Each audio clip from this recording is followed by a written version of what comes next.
Hello friends, आज की इस वीडियो में मैं आपको भूतों की असली वीडियो क्लिप को दिखाने वाला हूं, जिससे कि आपको पता चल सके कि भूत प्रेत एक्चुअल में होते हैं या फिर नहीं होते हैं। और इस वीडियो में मैं आपको भूतों की सबूतों को एक्सप्लेन करने वाला हूं, जिससे कि आप समझ सकें कि भूत के क्या क्या सबूत होते हैं, जिससे हम सबको पता चल सके। और इस वीडियो में मैं आपको दुनिया की सबसे हॉन्टेड जगह यानी कि भांगड़ किला, जो कि भारत में स्थित है, इसको भी एक्सप्लेन करने वाला हूँ। और जापानी चुड़ैल कुचिसाकी को भी एक्सप्लेन करने वाला हूँ। यह सभी कहानियाँ सच्ची घटना पर आधारित है, तो यह वीडियो बहुत इंफॉर्मेटिव होने वाली है, क्योंकि यह 4-in-1 वीडियो होने वाली है। तो चलिए वीडियो को शुरू करते हैं।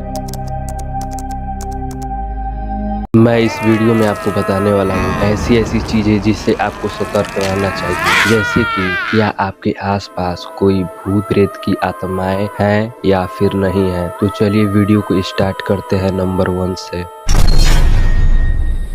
अगर आपको बिना कोई वजह के खुशबूदार सुगंधित स्मेल आने लगे, जैसे कि हम सब बॉडी स्प्रे या फिर परफ्यूम का यूज़ करते हैं, बिना परफ्यूम या बॉडी स्प्रे का इस्तेमाल किए बिना यदि आपको कोई सुगंधित स्मेल आता है, तो आप समझ जाइएगा कि हाँ, आपके आसपास कोई ना कोई आत्मा है। और कहा जाता है कि यदि ऐसा हो तो उसको टोका नहीं जाता है। कहा जाता है कि यदि उसको टोक दिया जाए तो 50% संभावना रहता है कि उस इंसान के शरीर पर उसका आत्मा हावी हो जाए।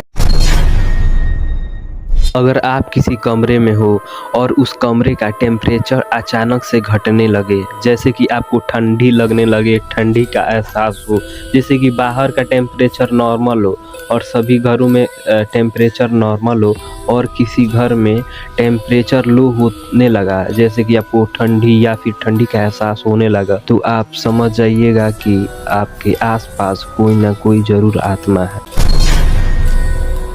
अगर आप किसी कमरे में हो और उस कमरे की लाइट अचानक से ब्लू कलर की जलने लगती है, या फिर आप जिस कमरे में हैं उस कमरे में नीले कलर की रोशनी आती है, तो आप ज़रूर समझ जाइएगा कि हाँ, आपके आसपास कोई ना कोई आत्मा ज़रूर है।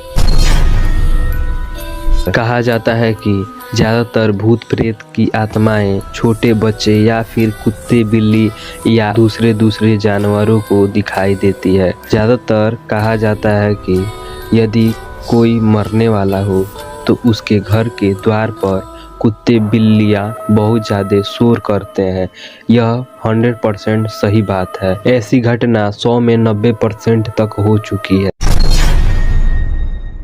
कहा जाता है कि यदि किसी के शरीर पर आत्मा प्रवेश कर जाती है तो वह कोई भी बड़ा से बड़ा चीज उठा सकता है, बहुत ज़्यादा बड़ी आवाज़ में चिल्ला सकता है और अपने आप को हानि पहुंचा सकता है, वो भी अपने आप को बिना दर्द पहुंचाए। और उसके शरीर में असीमित शक्तियाँ आ जाती हैं, जैसे कि वो कुछ भी कर सकता है, कोई भी भारी से भारी सामान उठा सकता है या कुछ भी कर सकता है।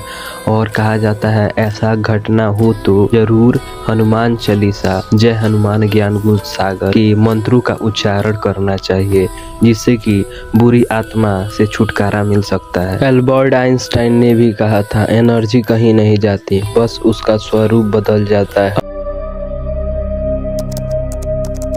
आपने चार्ली आर यू हेयर के बारे में सुना ही होगा, जिसको एक कैंडल जलाकर जिससे बोला जाता है चार्ली आर यू हेयर।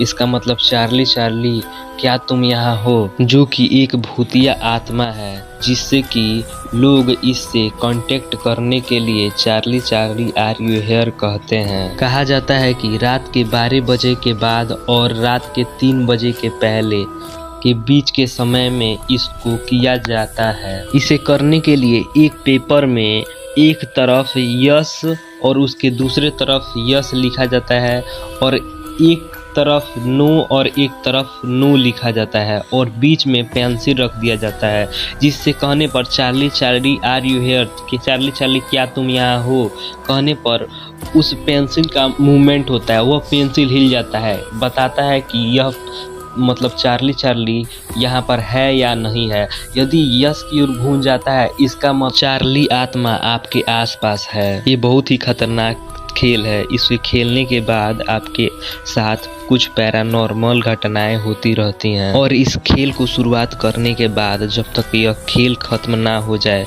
तब तक आपको इसका जवाब यस या नो में चार्ली बताता रहता है। और जो इस खेल को बीच में छोड़कर उठ जाता है उसके साथ कुछ ना कुछ घटना हो जाता है। आपको मैं इसका एक वीडियो क्लिप दिखा देता हूँ जो कि एक रियल वीडियो क्लिप है, जिसमें कि एक लड़का Charlie Charlie are you here कहता है, जिसमें कि चार्ली अपना रिप्लाई देता है वो अब डिब्बे को गिराकर हाँ मैं तुम्हारे आसपास हूँ। तो आप यह वीडियो क्लिप देख लीजिए।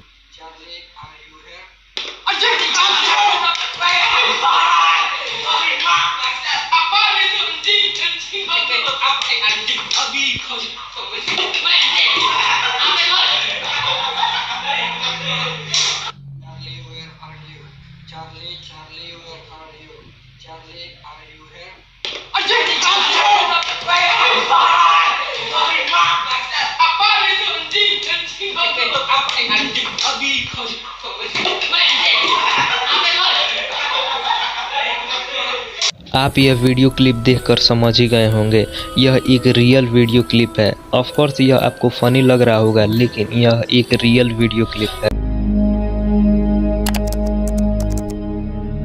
भांगड़ किला दुनिया की सबसे भूतिया जगह है। यहाँ तक कि देशों विदेशों में भी माना जाता है कि दुनिया का सबसे भूतिया किला भांगड़ किला है। भांगड़ किला में रात के समय में छोटे बच्चे की रोने की आवाज आती है और यहाँ पर पायल की आवाज आती है। इस कहानी की शुरुआत राजकुमारी रत्नावती से शुरू होता है।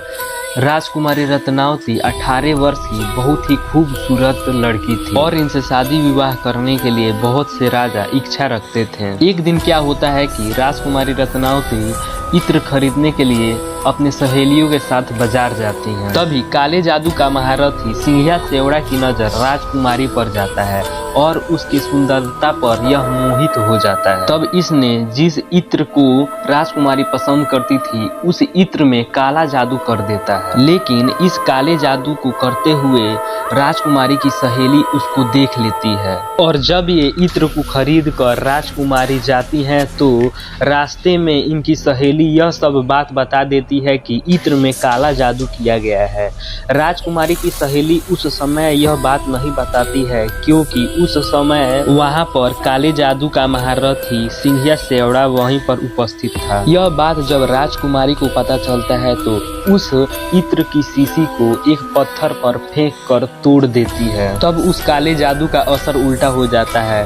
तब वह पत्थर लुढ़कते लुढ़कते हुए उस तांत्रिक के शरीर पर जा गिरता है और उससे वह कुचला जाता है और मरते वक्त यह तांत्रिक श्राप देता है कि भांगड़ किले के सारे लोग मारे जाएंगे, राजकुमारी रत्नावती भी मारी जाएगी और इनकी आत्मा की शांति कभी नहीं मिलेगी और इनकी आत्मा इस भांगड़ किले में ही भटकती रहेगी। और कुछ दिनों बाद भांगड़ और अजबगढ़ के बीच में युद्ध हो जाती है जिसमें कि भांगड़ हारा जाता है और भांगड़ किले में के सारे लोग मारे जाते हैं, यहाँ तक कि राजकुमारी रत्नावती भी मारी जाती है। और सिंहिया सेवड़ा के श्राप के अनुसार इन सभी की आत्मा इस किले में ही बस जाती है और इनकी आत्मा की शांति नहीं मिल पाती है और इनकी आत्मा इस किले में ही भटकती रहती है। भांगड़ किला से छोटे बच्चे की रोने की आवाज आती है, चीखने चिल्लाने की आवाज आती है और भांगड़ किला से पायल की आवाज आती है जैसे कि इस किले में कोई चल रहा हो। और कहा जाता है इस पायल की आवाज और किसी का नहीं, राजकुमारी रत्नावती के पायल का आवाज है। अब कोई भी रात के समय में भांगड़ किले में जाने की भी हिम्मत नहीं करता है क्योंकि भांगड़ किला शाम के 7 बजे ही बंद हो जाता है और भांगड़ किले में कुछ स्थान पर ही टूरिस्ट प्लेस बनाया गया है जहाँ पर आप घूम सकते हैं, लेकिन आप इसके अंदर पूरे अंदर तक नहीं जा सकते। और कहा जाता है कि इस किले के अंदर बहुत सारे सोने के भंडार हैं जिसकी रक्षा यहाँ के प्रेत कर रहे हैं। आपने कुच्ची साकी ओना के बारे में तो सुना ही होगा, जो कि एक चुड़ैल है। यह इतनी खतरनाक दिखती है कि यह इतनी डरावनी दिखती है कि उसका चेहरा आप देख लें तो डर जाएंगे। उसका जो मुंह है एक तरफ से दूसरे तरफ पूरा कटा हुआ है जैसे कि कोई उसको काट दिया है। तो मैं कुच्ची साकी ओना के बारे में कहानी बताने वाला हूँ कि कैसे इसकी शुरुआत हुई। यह कोई कहानी नहीं है बल्कि यह एक सच्ची घटना है जो कि जापान की कहानी है। 1970 में जापान के एक फूजी नाम के शहर में ये घटना शुरू हुई। कहा जाता है कि बहुत समय पहले की बात है। एक राजा था जिसकी पत्नी कुचिसाकी ओना थी। राजा कुछ दिनों के लिए दूसरे शहर में जाता है और उसकी जो पत्नी थी वह घर ही रहती है। लेकिन जब राजा वापस आता है तो देखता है कि उसकी पत्नी किसी और मर्द के साथ है, तो उसको यह बात बर्दाश्त नहीं होती है।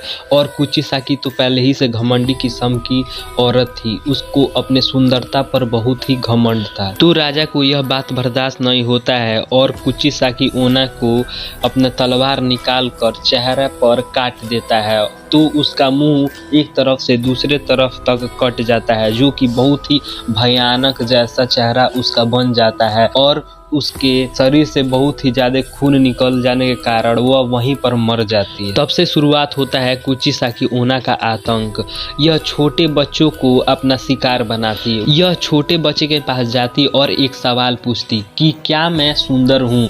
यदि वह छोटा बच्चा बताता कि तुम सुंदर नहीं हो तो वह एक कैंची रखी रहती थी, तो उससे उसका मुंह काट देती है। ऐसे ही सभी बच्चों के साथ ऐसे ही करती है और सबको मारती जाती है।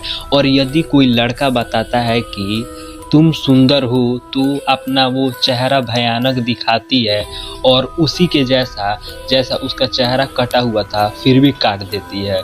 मतलब एक तरफ कुआं और एक तरफ खाई। यदि हाँ बोले तभी भी मरोगे, यदि ना बोले तभी भी मरोगे। कुछ भी करो तुमको मरना ही है। कुचिसाकी ओना के वजह से पूरे जापान के लोग डरे हुए थे। वह जापान के लोग अपने बच्चों को घर से बाहर नहीं निकलने देते थे और घर ही में रहते थे। और कुचिसाकी ओना किसी बड़े का शिकार नहीं करती थी बल्कि बच्चे का ही शिकार करती थी। लेकिन एक दिन क्या होता है कि कुचिसाकी ओना एक लड़के का पीछा कर रही थी, तो एक पुलिस वाला कार में बैठा देख लेता है, तो अपने कार को भगाता है और उसको ठोकर मार देता है कि ना रहेगी कुचिसाकी ओना और ना होगा कुचिसाकी का आतंक। जो छोटा बच्चा था वह तो बच जाता है लेकिन कुचिसाकी ओना मारी जाती है। और ऐसा ही होता है। उस एक्सीडेंट के बाद आज तक कुचिसाकी ओना का कोई भी घटना सामने नहीं आया। ऑफ कोर्स आपको यह वीडियो अच्छी लगी होगी। यदि आपको यह वीडियो अच्छी लगी हो तो वीडियो को एक लाइक करके चैनल को जरूर सब्सक्राइब कर लीजिएगा। अब आपसे फिर से मिलेंगे एक नए वीडियो में।